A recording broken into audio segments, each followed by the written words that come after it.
The second one. Okay. So the collective is a group of about, I think, just over 200 members now. We have the sort of 1:990 ratio where 1% of people are really working on it, and 9% of people are kind of active and looking around, and then 90% are, maybe read the newsletter once in a while, kind of lurking and learning. It came out of a small group that was working with Philip Sheldrake, basically just meeting once a week and thinking through his PhD, which was the Human Interface Project.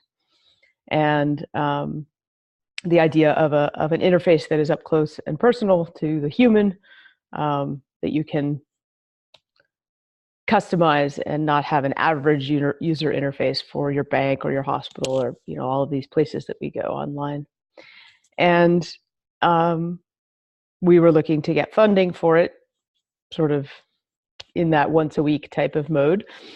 And we realized how hard it was to get anything that was really fundamentally open and didn't really have a normal business model attached to get funded. So, of course, I started to build a map, and we started to map tech we might trust.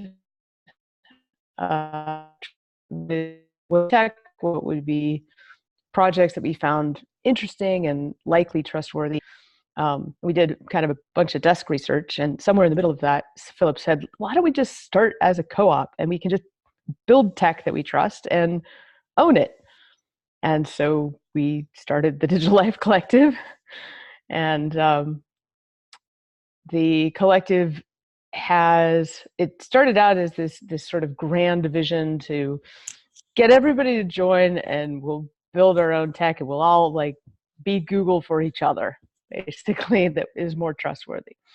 But along the way, we had a confluence of people that were interested in ways not to do hierarchy, people that really had deep knowledge in tech, and people that had deep knowledge, years and years of experience in co-ops. So that confluence, to me, is a really strong trifecta, and we are trying to solve the problems that we have. So we're all volunteer, we're all distributed, we're trying to cooperate across a lot of varied understandings and backgrounds, as well as time and space. And we're starting to see that emerge, and we're starting to have organized spaces that are working for people. So we're moving towards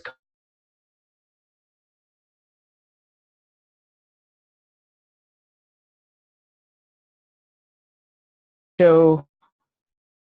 Oh, I think I just cut out. Yeah, sorry.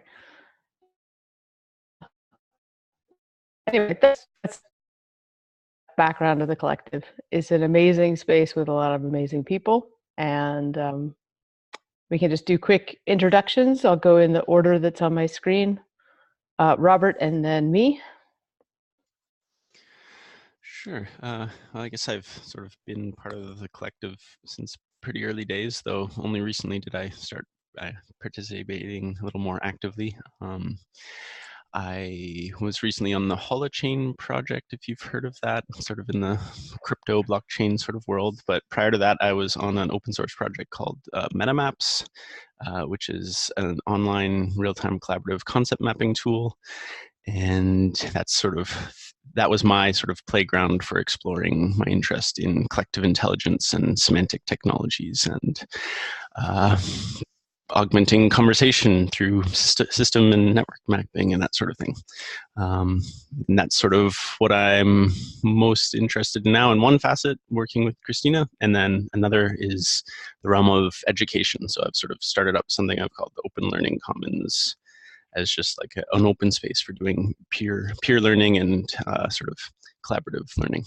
I guess I'll stop there. Teodora, and then Eric. Okay, I'm a content writer.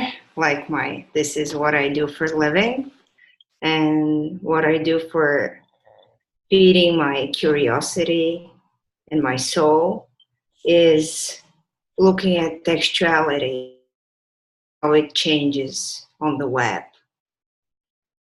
And a lot of the thinking that goes through my head recently is about the idea that meaning is a process.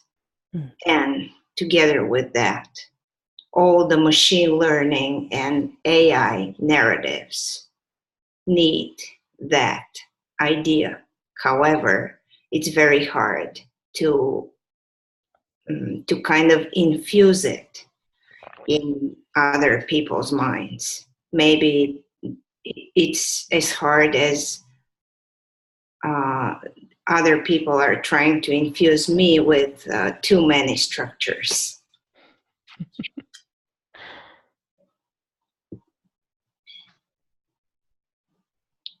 Okay, Eric and then Lauren. yeah, hi.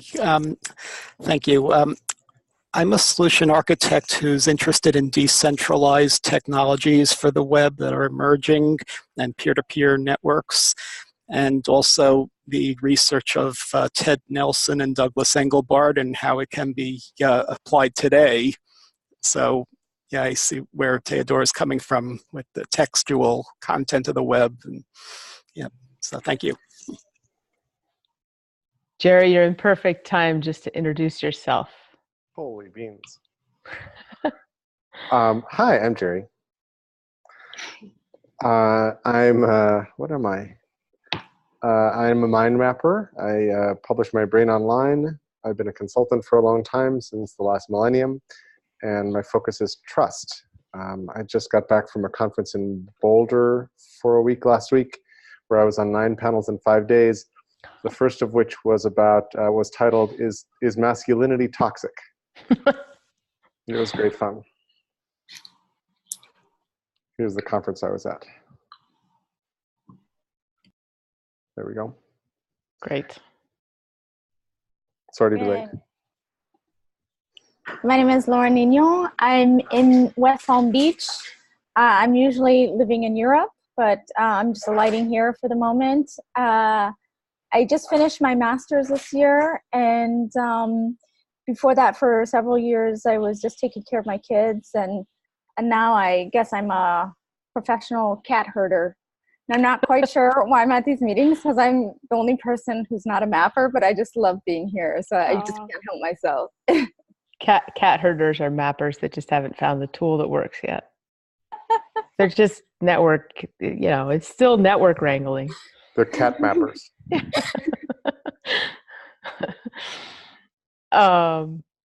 Teodora, I really like what you said about meaning as a process. I guess one of the fundamental principles of how I look at the world is this: we're in the middle of the from nouns to verbs. And I think of it, from Descartes to Darwin, from mechanism to ecological thinking.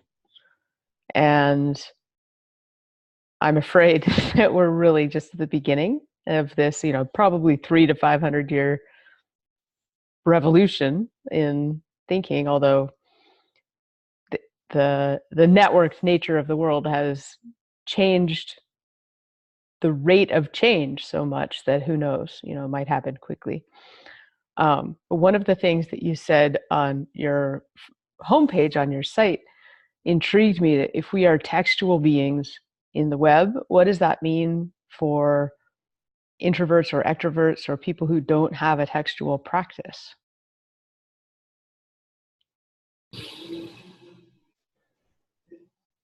I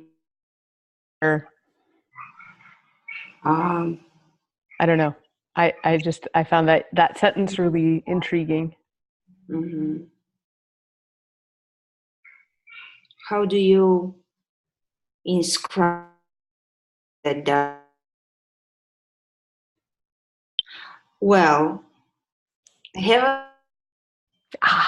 they are part of me in a way. This is why the people who have realized that they are intertextual they will be conductors of that knowledge. Because I have a very ugly diagram, a person who is writing, and this is the screen, and this is the person's mind, and this is the noosphere. So this noosphere is knit together by people who don't write, but they do interact with this person. Then the person interacts with the screen. Then you have another noosphere somehow mapped, and then everything again. So the ecosystem will take care, let's say. Yeah, I was thinking of it almost like, because I have a lot of friends who don't publish a lot but are deep thinkers, and they'll point me in directions, and it's almost like they're or that they make the shape of the road that other people are talking about. Does that make sense? Yeah. Intertextual, you don't have to use textuality. You can use orality. Or even just a different kind of signal, like just saying, hey, at whoever on Twitter, you might want to see this, or whatever. You're skilled at directing attention, even if it, like, not pulling it to themselves, but directing it, shaping it. If I can ask, is there any relationship between intertextuality and transmedia that you know of? Because I know a few people who are transmedia experts, for example, and it sounds like what they're investigating is next door to what you're doing. What I have found is I'm trying to again knit together intertextuality and intertwingularity. Transmedia, I'm afraid I don't understand what that is. What do you mean? I will put up a TEDx talk by Lena Srivastava from New York who does this. Okay, thanks for pointing me to this. Sure. Sorry about that. That is okay. So that's transactivism, but she's big in transmedia. There's transmedia conferences. There've been for years, but I think the semantic web and transmedia and the intertwingularity are sort of all in the noosphere, hovering near each other. But there may not be enough bridges between them, because I think the interactions between them might be very interesting. Eric, did you want to talk about the difference between text and orality that you just mentioned? Yeah, well, I find like large pages of text very difficult, so I use speech synthesis to understand them, and also listening to a lot of podcasts to keep up to date with developments. So I guess I'm more oral, and then it gives me material for discussions and posts on Twitter and connections with people. Yeah, so, in Ted Nelson's idea of being able to go back to the original sources and see it visually, I find very appealing, because it is very difficult to research the web these days and keep track of links. And yeah, so yeah, I'd like to see what decentralized technologies can bring to the table in building some of those ideas. And also, Ted Nelson also talks about trans copyright, which is the ability to have micropayments for use of content under copyright if the authors are in an arrangement that supports it. And that is possible. It's just, I don't think maybe some people are working on it, I'm just not sure yet, but I think it can be done as well, because these decentralized protocols allow precision cutting and pasting of bits of a blob and streaming them So there's a lot of possibilities if the right people get together and work on it. Just briefly, in 1992, I joined Esther Dyson to write her newsletter, Release 1.0, which we were publishing at the time on Amex, a really, really terrible online marketplace that basically looked like DOS and smelled like ass. And I had to relearn how to publish on it every time I used it, which was sort of once a month or once every other month. It was just terribly done, but it was an attempt to implement Ted Nelson's micropayments for content, et cetera, et cetera. It was bad, but it was a very early attempt inspired by Ted Nelson.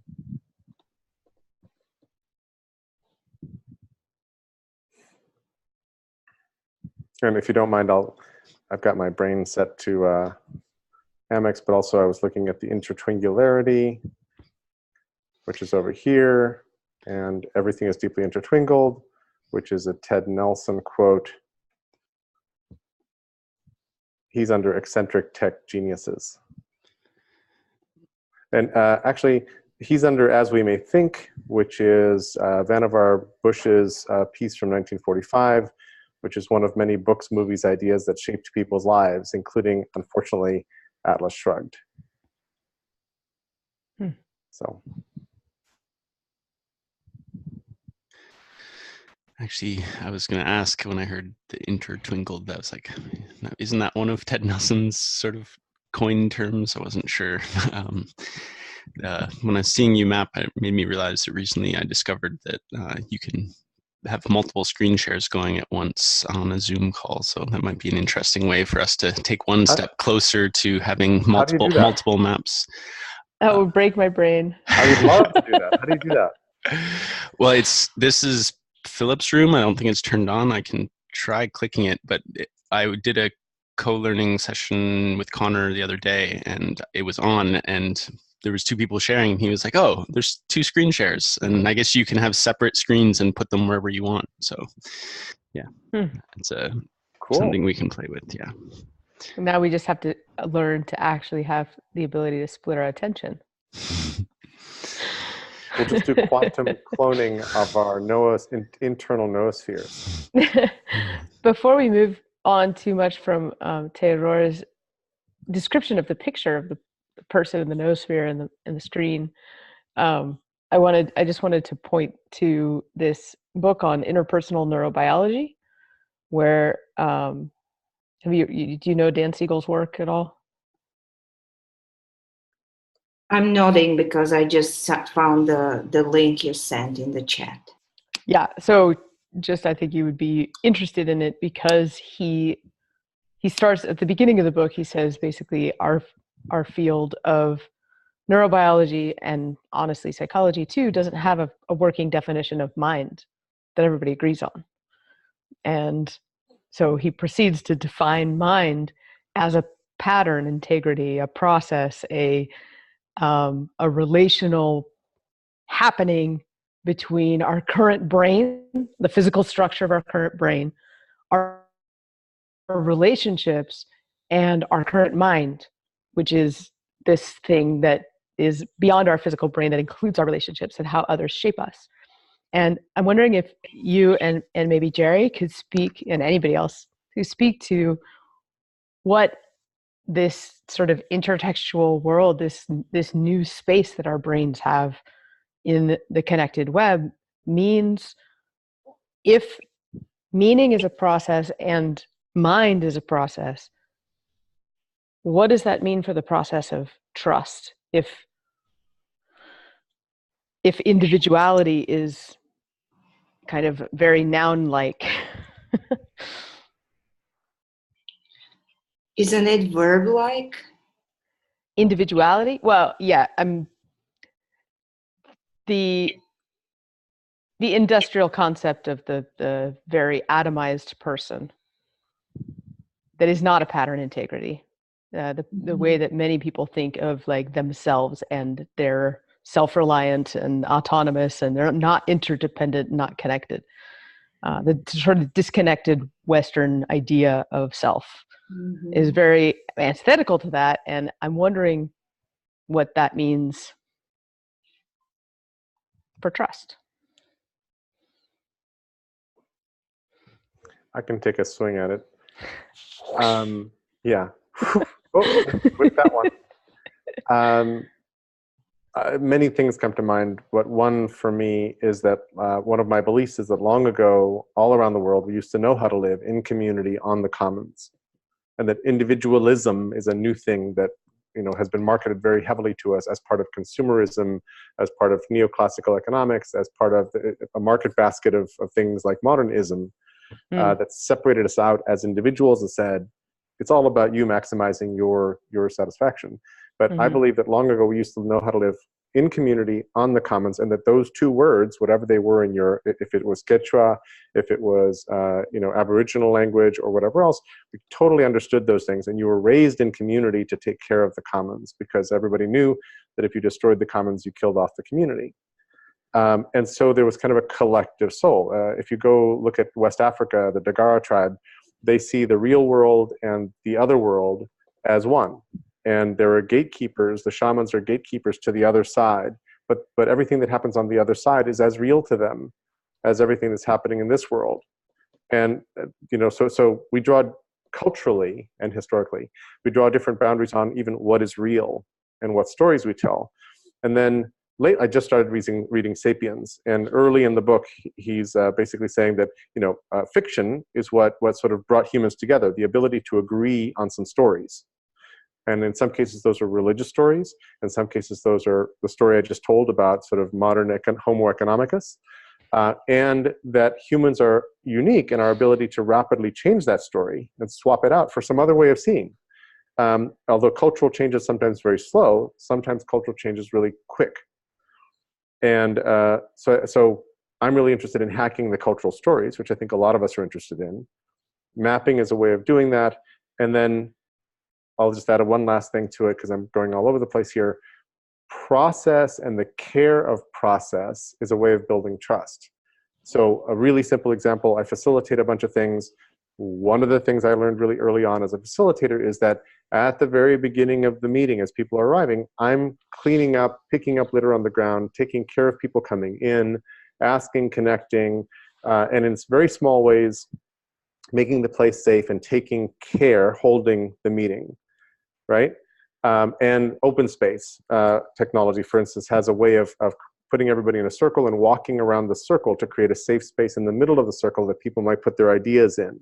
Because you're going to ask them to say, I think we should talk about this. And that takes an act of courage. So they need to feel some sense of safety to do that, because the other people in the room might be on the other side of this, or might have been ignoring talking about this for a long time, or whatever, right?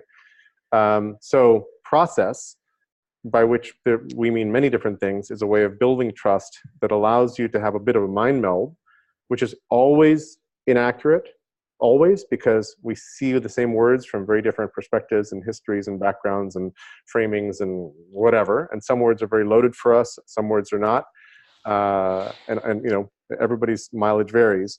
But the better we can approach each other with some openness to understanding each other's context, the better. And then processes like nonviolent communication are a way of mirroring what the other person said.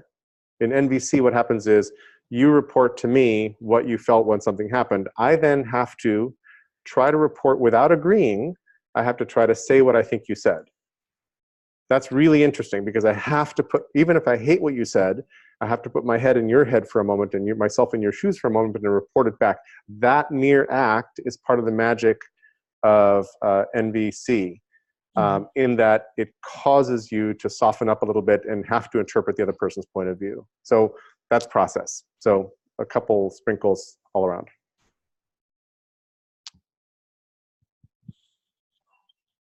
May I add something? Please.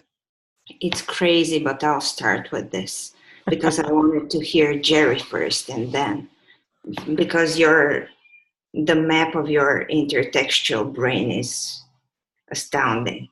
I wanted to ask you something, but I'll ask in a message maybe. What does it feel to? I'll ask now. What do you have that maybe it's related to what I want to talk about, trust in yourself and the trust in the process and the universe, the bigger picture. What does it feel to be scared about losing that map? Sorry, I'm just putting your question in here. About losing the map. So on the one hand, this is a proprietary piece of software that I did not create. I'm kind of I'm beholden to this little company in Los Angeles called The Brain. I've been an advisor for 15 years. They've never followed my advice. So I'm their lead user. I have the world's largest published brain. But you've even invested in curating your notes and thoughts and paths of understanding into this. So 21 years I've been using their software since a month before they launched to the public. The map I just showed you is the same map that I started 21 years ago. So I've only ever had one brain file. So everything worth remembering over the last 21 years is in that one mind map. Wow. And it's backed up because I synchronize to their server. They have backups. I occasionally do a brain zip, which basically stores my data someplace.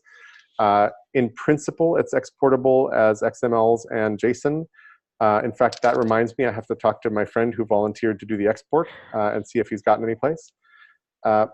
And on the other hand, and I would love, underscore with asterisks on both sides and blinking tag, I would love to jump to a new platform that is open and collaborative, but still has the 4 things I love about the brain.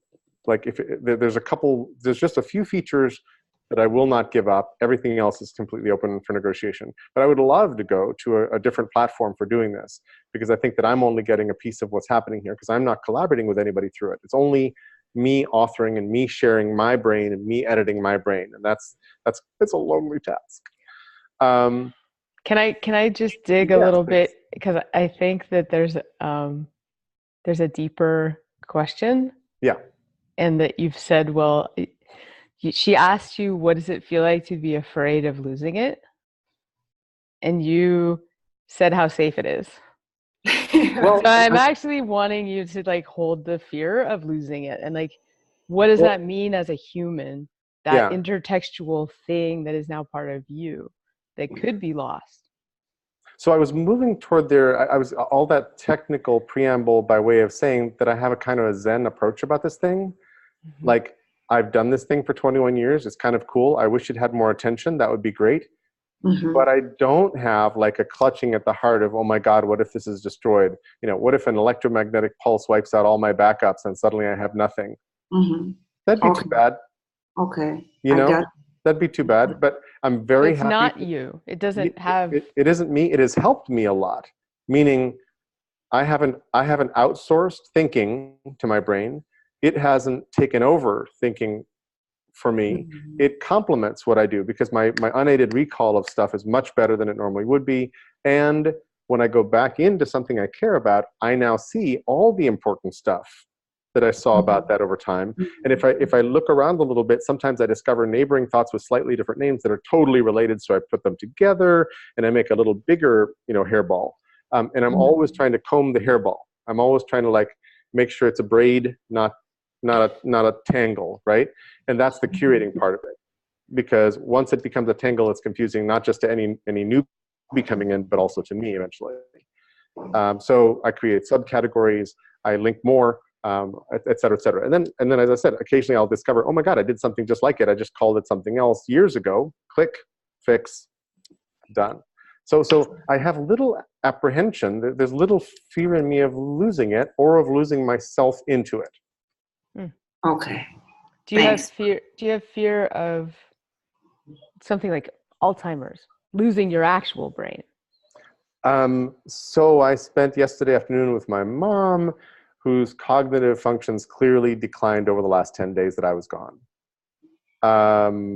And so I was sort of quizzing her. I was like, okay, so who did the New Deal? We were talking about, AOC and the Green New Deal. So like, what was the New Deal? And she's like, I know this. And we spent a half hour with me trying to sort of say things and then go back to the same thing I had just said. And I'm like, holy crap, things are getting worse. So I'm worried. I am worried sort of at some point about that. My wife likes to joke that she's not worried about me getting Alzheimer's because I have my brain already outboard, which we both know, is kind of silly because it's not my personality. It's not me. Yeah. So yeah, I'm afraid of mortality and aging, maybe in the sense that anybody else is. And I feel like I do have a little legacy. And this morning, my wife and I were talking about our wills, which we're redoing and trying to upgrade. The only thing I have of value is my brain. And thinking through what to do about my brain in the event of my passing is a big deal for me. Because at least I'd like to have it published openly. At best, I'd love to have a community pick up and start using it. I had a call, an Inside Jerry's Brain call about this. I'll post the recording in our chat. I'll go look for it as soon as I'm done saying this. And one of the interesting things that came up was, well, if I'm interested in any kind of continuity, what I need to do is sort of teach other people how to do it so that they might pick up and go forward from there. So there needs to be a community of people braining with me who understand what I'm doing and how I'm doing it if I want there to be any kind of activity on it afterward. And if somebody were to pick up my finished brain and go forward, that would be perfectly okay with me because I would always know that here's the last thought I ever put into it. So that's a snapshot of what it was like the last day I was alive. Everything else just derives from there. So let me find that talk. Yeah. I really appreciate how much trust you show in us by answering the questions so thoroughly. Thank you. I just want to add something about the mind. You started with the idea that the mind is, we don't know what the mind is. And the crazy thing I wanted to throw here is that I watched yesterday, Terence McKenna. Have you watched him? Are you aware of this person? Okay, he's doing psychedelics and getting into the depths of the mind. And it was very interesting that he was interviewed about extraterrestrial life. And the interviewer was like, well, this is something unknown. We should start exploring this. And he said that, how can we start exploring this or that, since we don't know what we as minds and as people are. And then the idea of psychedelics brings me to trust and to what ancient people knew, that they can fall and the network will bring them up. And I think we should be able to communicate that better in a mechanistic environment where people think that 1 + 1 is 2. And there's a lot of mushrooms out there. Well, mushrooms as a metaphor of the unknown. So trust is again this, the question of, am I willing to explore the unknown?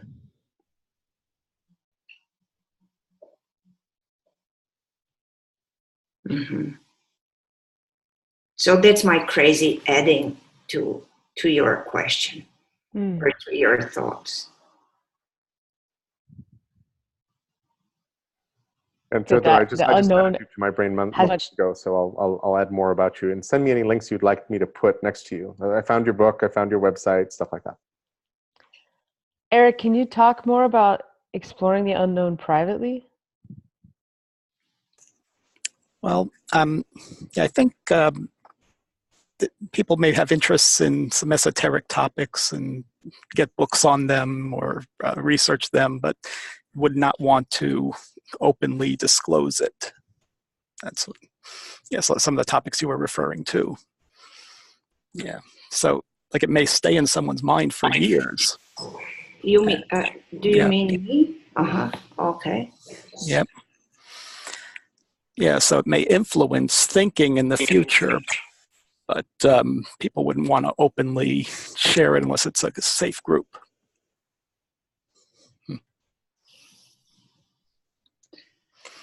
So where do you capture that? Is that personal writings or a personal Yeah, I mean, you have to consider privacy and security for that kind of knowledge and research. Yes, you're right.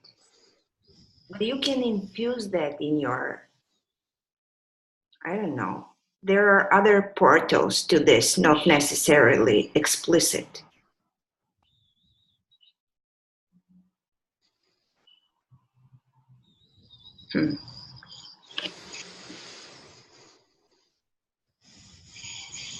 And if you think about some great scientists, they may have had connections because of things that they were interested in, which were not societally acceptable at the time. Societally acceptable. Yeah. That word is driving me crazy. Yep. There's a book, What the Dormouse Said, by John Markoff, who's been a New York Times tech reporter forever. And he basically traces the history of LSD in Silicon Valley. Wow. And how a lot of these people were actually sort of like Steve Jobs clearly attributes a lot of his sort of capacity to tripping early on, et cetera, et cetera. But it's a piece of the backstory. And Doug Engelbart was really big into Greek folk dancing, I think. And so there was a circle of geeks who were folk dancing, and like, you know, your other interests become places where serendipity kicks in.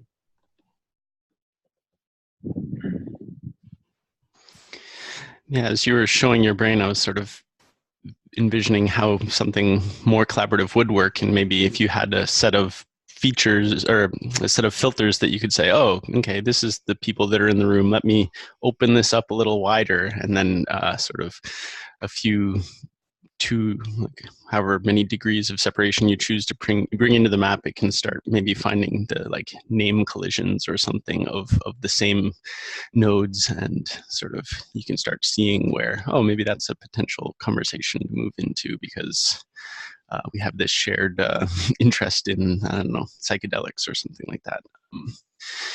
And something, I guess somebody talked briefly of alien stuff, but something Teodora said earlier on was sort of almost like text or screens as a bridges in the noosphere. And I guess I was curious how that would overlap with something like semiotics, where our signs are sort of the bridges between our sort of subjective world and the potential of, I guess, the reality or multiple realities maybe, and how that would overlap with, like, if we were in contact with aliens, would they be sort of mediated through this set of signs or semiotics in the same way? Or maybe if we have a deep understanding of that, if that would be our means of, I guess, communication. There's also a whole thread of people claiming that text is a temporary hack, and that we're entering a post-textual civilization where we will communicate through videos, augmented reality, signs, I don't know what. And I have yet to experience any substitute for text that works anywhere near as deeply as text does. So I'm a skeptic on this front. Teodora, you may think otherwise. Yeah, no, I just wanted to, maybe I should have started with this, that by text, I don't mean only textuality. Like, I mean something woven, something that you have, again, I mean a process. It could be of any science. It's not only the alphabet. Mm-hmm. And also about the aliens and how are we going to tell them something? Do you know this? Let me unshare my screen so we can see better what you're showing. Do you have this in your brain? Oh, sure, the Voyager. Yeah, it's disc. Robert, do you know this? I think I've seen it. Wasn't it etched onto satellite or some sort of thing we sent into space? To convey what we are, if somebody sees that. Wow. I lost my thoughts somewhere. They're in the noosphere. Something. Oh, when Robert said that we are all interested in psychedelics, I just wanted to say that I haven't done this. I mean, psychedelics are just one way to do. interconnected thinking. Yeah. You can be plain crazy. Like, that's an easier way. like a head start. Dialogues are one way of straddling the fields of different paradigms. There's something really fascinating to me in the exploration of uncertainty and trust and communication. And I was about to say something about it when Eric, you posted in the chat, where was that? People explore the unknown privately. So I was just thinking, like, you know, in ritual, if you're going into the unknown, you're supported by a whole community. In my explorations of death, I've really needed my family with me, like that sense of community. Like, I don't want to explore the unknown by myself. That's really scary, because the unknown to me, especially just coming from sort of the context of mapping and a complexity wrangler, I'm constantly kind of putting the unknown in front of people, going, look at the white space, look at what you don't know. And it's really threatening. People experience it as very, like, you have to kind of, like Jerry was saying, like, hold the space really safely.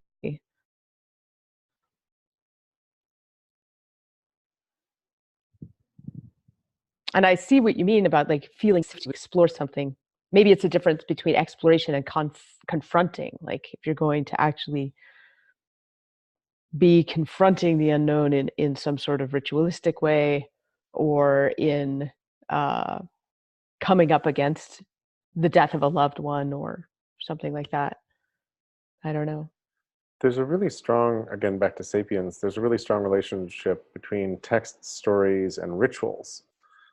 And the rituals that we design and then repeat over and over and over to assure people of where they are, in particular, religious rituals that are describing miracles or completely illogical things, but where the ritual and the repetition of the ritual create comfort, because it's just what we've done for X number of years. Yeah.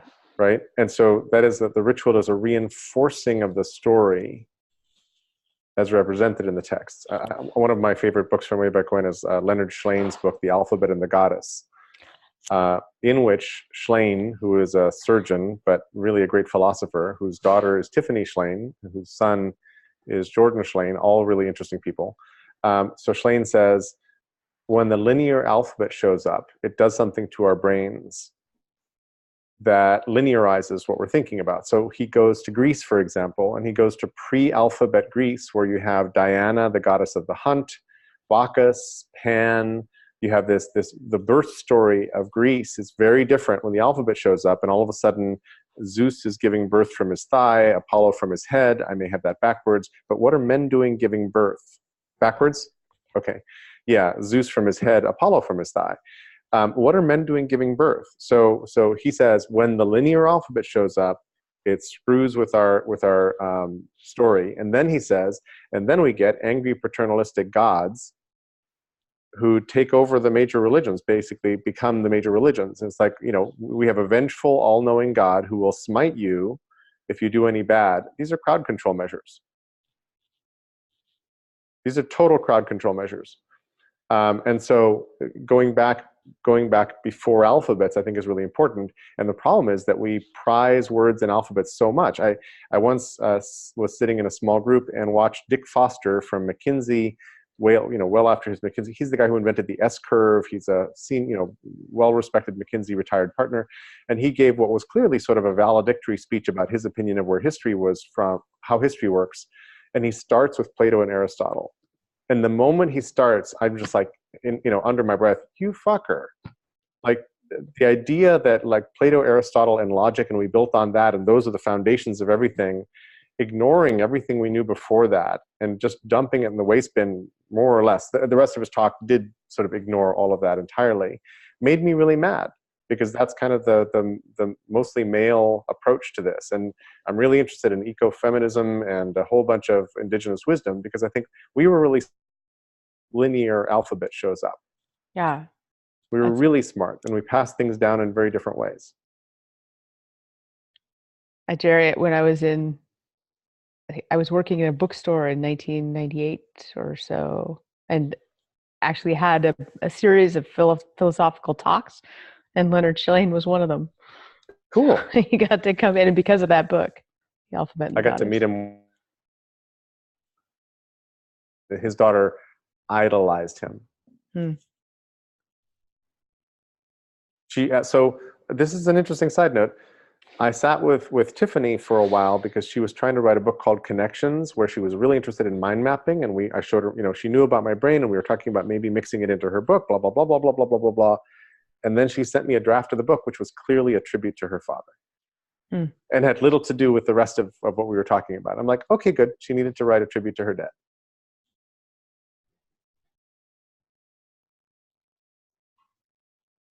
Actually, less book, more documentary film.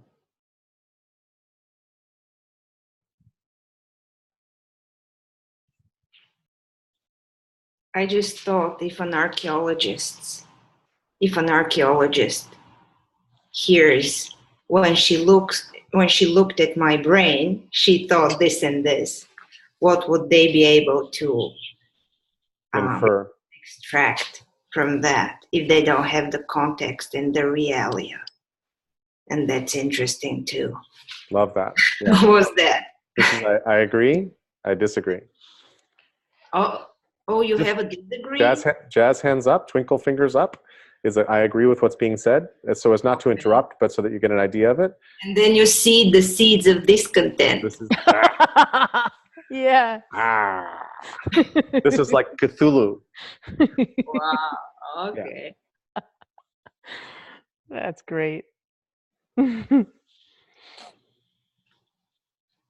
fact, at every panel I was on last week in Boulder, and I was on 9 panels, I taught this to the audience. I'm like, before I say anything, nah, nah, and everybody laughs, and then they use it. It's really cute. It's my social hack at events. Ooh, Heraclitus. So where does that leave us, especially with Teodora having 5 minutes left? I don't know. I would love to know. I mean, the collective is sort of building spaces for communities to have conversations in all sorts, public spaces, member spaces, tech-centric spaces, all sorts of topics. You said you're starting your PhD now, or so yes, I would love to know what you would love help with, I guess. How can we support you? Oh, you already supported me. It was a great conversation. Just knowing that you exist is a great thing. And I'm happy to have shown up. I'm really glad you did.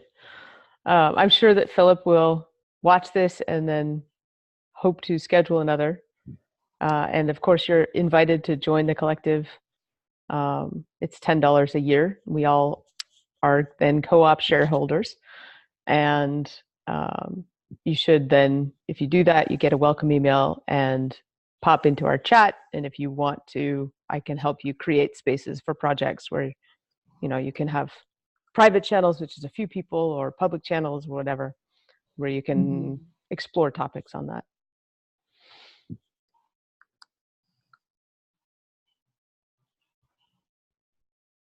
I'm thinking about offline things recently. I have a 3-year-old. I'm building ontologies in his brain and looking at his emergent ontologies. Yes. And I'm more focused on building spaces offline, like getting what I can from the web and from that immense knowledge and then spreading this to the people who do not write and do not read the way we are used to. Maybe they do write and read. Yeah. I'm very curious as a mother. My son just turned 10 yesterday. Oh.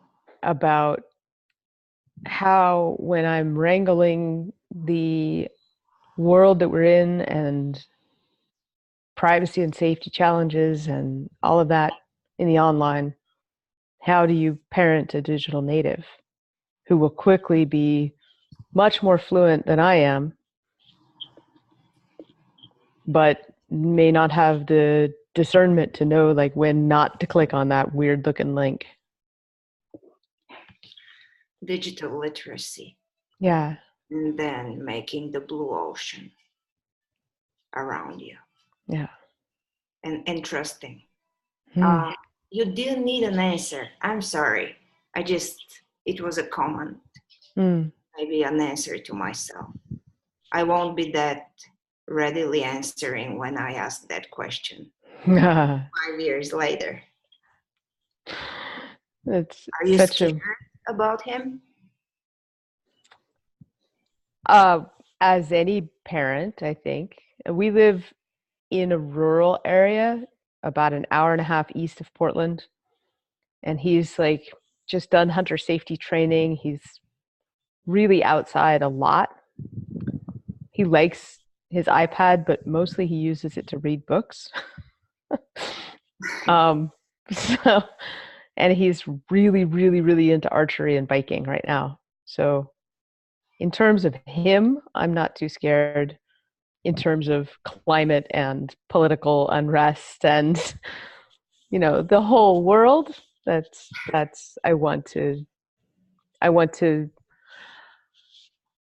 guess I'm doing the same thing, like trying to draw the structures and learning information from this like deep blue ocean of possibility into community spaces that help people who may not have thought through climate or, you know, the real global picture of unrest and immigration chaos that will happen with regard to climate. And creating sort of easy to spin up community maps that help create structures for basic needs like food security, housing, health, energy, water, strong social relationships, you know, being able to reach out, but within place-based communities. Christina, just have you introduced him to THU? He knows that it exists, Okay. and I told him, but there's not a teacher that I know around here. Mm-hmm. So hard to learn that from books. Yeah. Yeah. Practice. I do Aikido and Jodo. Mm-hmm. What was the first word you said? I'm not familiar with it. Kyudo is the art of the bow. Japanese archery. Yeah, it's can't be taught from a book.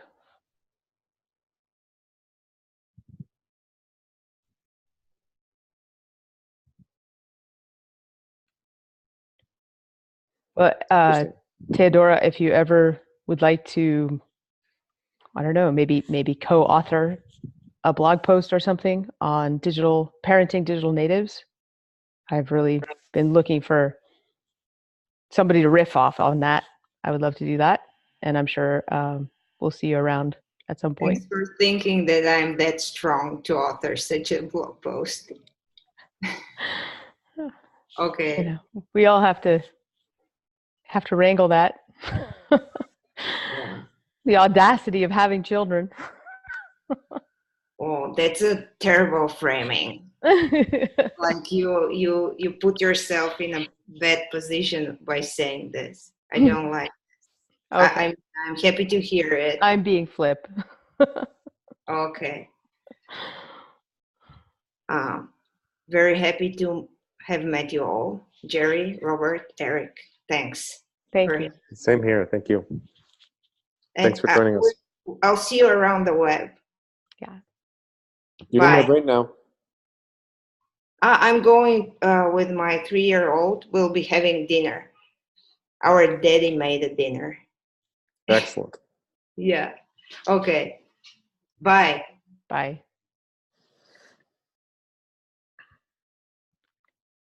Jerry, there's definitely interest in the design from trust and up keto conversations from a couple different, and I'm wondering if you could put maybe in the headers of channels a little more like how to get involved in that conversation or schedules of when they happen so that it's easier to point people there. That would be great. Cool. Thank you. Will do.